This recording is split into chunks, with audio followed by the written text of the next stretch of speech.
Nocoj je naša časopisna hiša Večer slovesno razglasila Boba leta 2009. Po mnenju bralcev časnika Večer in širše slovenske javnosti najboljše in najprodornejše izjave objavljene lani Večeru. Dobitnik 11. Boba leta je igralec Matjaž Javšnik za izjavo: ljudje imajo največ povedati o ljudeh, ki jih ne poznajo. Kot sem prej rekel, ne spomnim se točno, v katerem intervjuju sem to povedal, ampak verjetno je letelo na eno izmed teh slovenskih nacionalnih športov, to je favšijo oziroma zavist.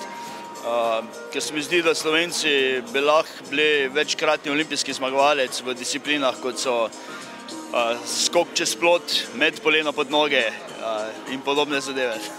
No, ampak verjetno se znajde tudi kakšna dobra naslov pri Slovencih. Absolutno, vse jih je milijon, jaz sem izpostavil samo dva slaba.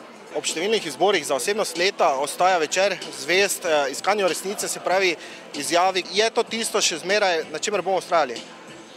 Absolutno, absolutno. Že samo število letos sprejetih glasov, ki se približuje skoraj številke 50 tisoč, kar je skoraj 10 tisoč več kot lani, kaže, da smo za to akcijo po 11. letu na pravi poti in Večerovci bomo na tem vsekakor vztrajali. Glede na to, da je nagrajenec z istega kraja kot vi, se pravi iz Ruš, je šlo tu za kakšno kuhno? Nikakor ne.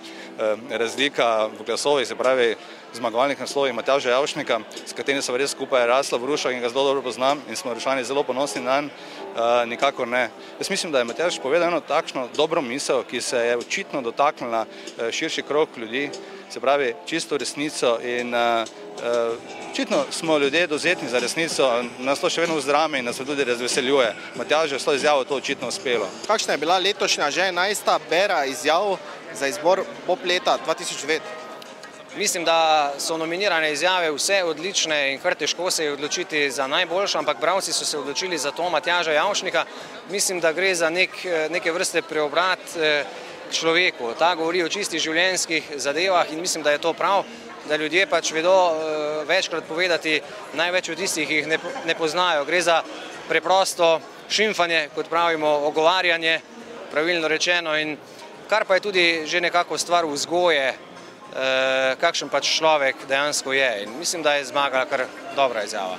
Že tretje leto zapored smo podelili tudi nagrado Bobo blog za najboljšo izjavo avtorja bloga, ki jo je letos prejel Rajko Stropnik za izjavo: kadar je le možno, se od srca nasmejte tudi samemu sebi, čeprav je to najtežje. Predlagam, da se ljudje čim več smejijo, kar v bistvu pomeni pozitivno mišljenje, stil življenja, ki je človeku v današnjih časih zelo potreben.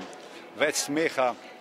To pa jaz tudi se Sašo Hribarja recimo iz srca vedno smem in danes sem prav vesel, da sem tu zraven v njegovi družbi in da sem iz tega naslova nekje dobil tudi najprej nominacijo, potem pa še to priznanje. Vi veljate tudi za nekakšnega imitatorja, poskušali ste se s tem, kolikor vemo, ne? Nam lahko kaj poveste? Gledajte, vašega mariborskega nadškofa Krambergerja. No, prosim. Enkrat sem mu razlagal, da jaz znam oponašati vse slovenske škofe, je pa rekel: imitacija je poseben božji dar, ki ga je Bog dal samo redkim.